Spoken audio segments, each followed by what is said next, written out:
What's the meaning of Blu-ray?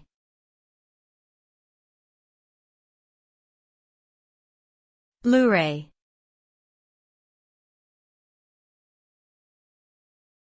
Blu-ray.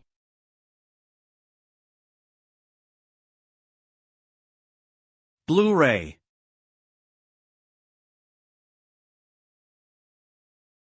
Blu-ray.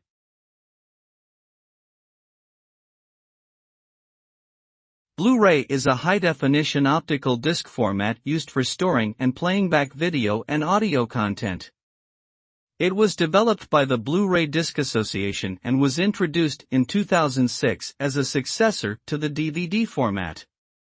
The name Blu-ray comes from the blue laser technology used to read and write data on the disc, which allows for much greater storage capacity than traditional DVDs.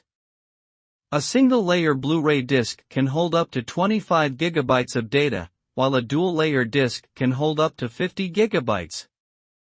Blu-ray discs also support advanced features such as interactive menus, multiple audio tracks, and high-quality bonus content.